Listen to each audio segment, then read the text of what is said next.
Hello, welcome. I'm so happy you're here. In this video, we are going to talk about how to create the experience of actually being pursued in a relationship and how that has everything to do with you learning to stop rejecting yourself. You learning to stop putting yourself below others. You learn to stop really prioritizing other people above yourself.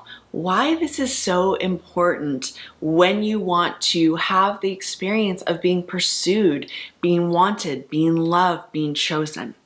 Before I jump in, there are two things I want to share with you. Number one, I have a new free video training series, a 3-part video training.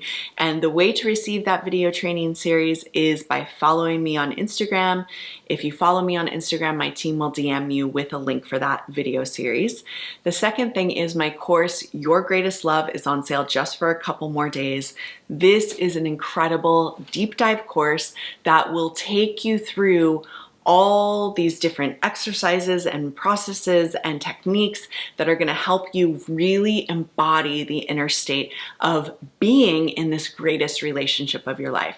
And remember, when you learn to, in your imagination, be in the greatest relationship of your life now, using your imagination, that's what you're going to manifest into your life, because everything out there is a reflection of who you're being. So you learn to be in the relationship now and you're going to manifest it to you. So if you want in for this sale, it's on sale just for a couple more days. The link is directly below. Okay, so let's talk about this. Being pursued, being chased, we can even say, others coming towards you, and learning to stop rejecting yourself. Why is all of this so interconnected? And what does rejecting yourself even mean? Or what does, not choosing yourself even mean?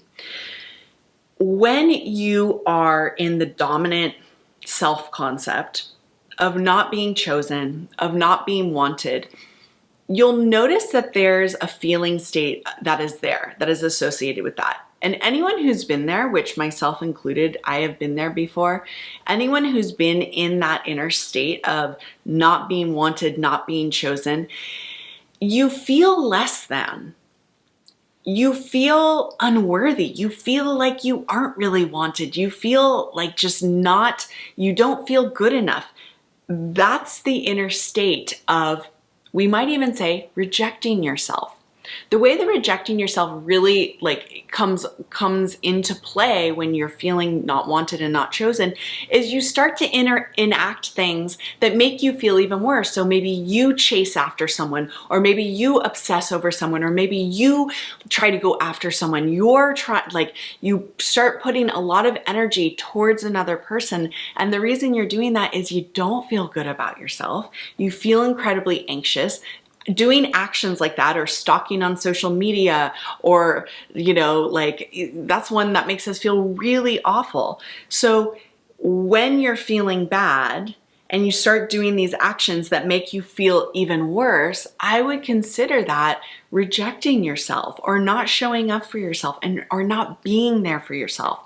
Now, unfortunately, why this results in experiences with other people that we don't want is because everything out there is a reflection of who you're being. So think about it. If your main self-concept is a self-concept of, I'm not wanted, I'm not desired, I'm not chosen, I don't feel good, I feel unworthy, I better stalk them and find out where they are. If you're in a desperate self-concept, what does the reflection have to be?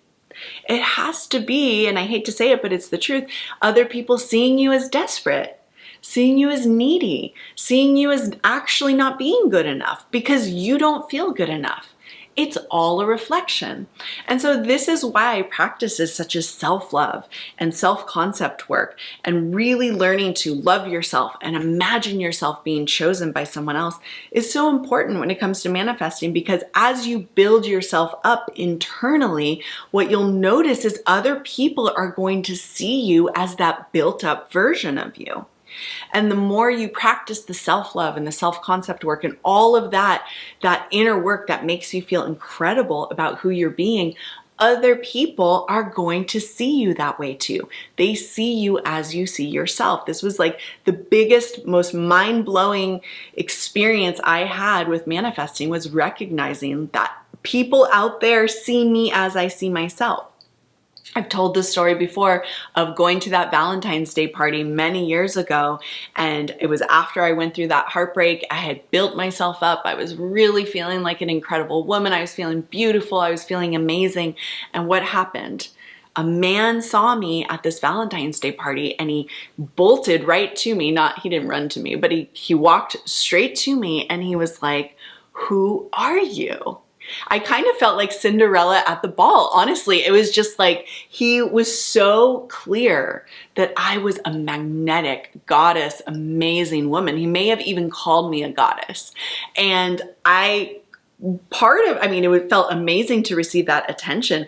But what was happening behind the scenes in my own mind was, my mind was blown, because I was like, he is seeing me the way I've been seeing myself. The way I've been affirming myself, the way I've been loving myself. This man sees me as that woman.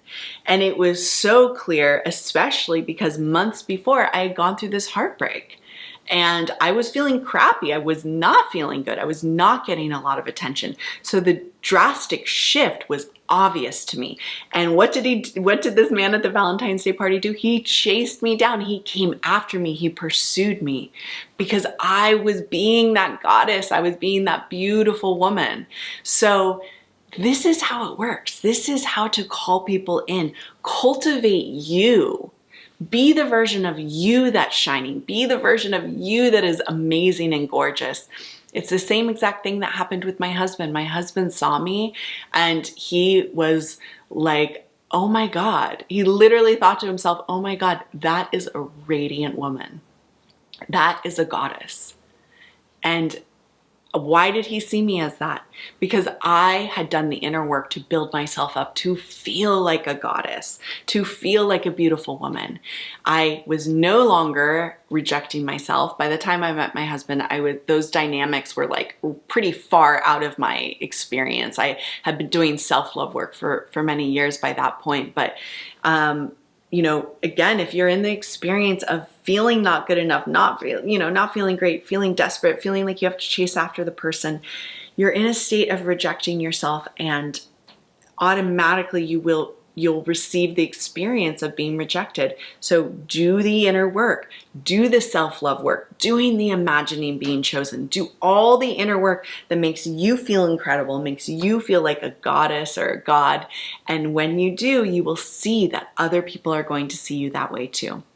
If you want to really learn how to do this, my course, Your Greatest Love, is an incredible pathway for you to step into your most loved self. And as you step into your most loved self, you will receive the reflection of being loved from the outside. I can't wait to hear all the success stories that come out of this course, because it is such a powerful journey. Thank you for being here with me in this video. I love being here with you, and I'll see you soon. Bye.